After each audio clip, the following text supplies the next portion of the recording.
सोलापूर परिसरापासून केवळ 80 किलोमीटर अंतरावर बिबट्याचे वास्तव्य असल्याचे निश्चित पुरावे आढळल्याने वन खाते पूर्ण सावध झाले आहे.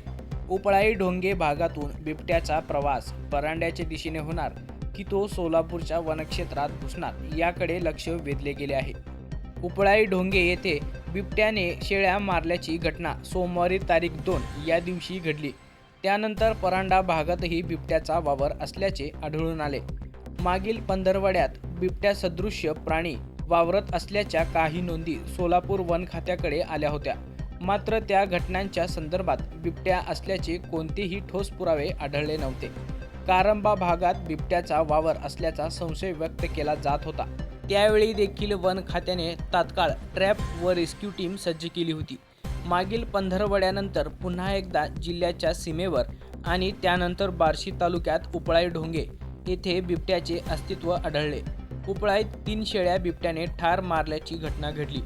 या घटनेचा तपास सुरू झाला आहे. मात्र परांड्यात बिबट्याच्या पावलाचे ठसे आढळले.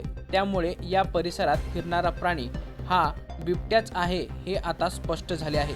त्यामुळे आता सोलापूरच्या वन खात्याने पुरावा समजून घेत अत्यंत सावधपणे लक्ष देण्यास सुरुवात केली आहे. परांडा व उपळाई ढोंगे भागातून हा बिबट्या अन्नाच्या शोधात दर 24 तासात 10 ते 25 किलोमीटर अंतरावर कोणत्याही दिशेने जाऊ शकतो. सोलापूरचे वनक्षेत्र बिबट्याच्या आढळलेल्या वावराच्या स्थळापासून 80 किलोमीटर आहे. बिबट्या सोलापूरच्या वनक्षेत्रात प्रवेश करू शकतो. त्यामुळे आता उपळाई ढोंगे भागापासून पुढील काही तासात बिबट्या कोणत्या दिशेला सरकतो यावर खाते बारीक नजर ठेवून आहे. तसेच नागरिकांना सावधगिरीच्या सूचना सातत्याने देण्याचे काम सुरू आहे.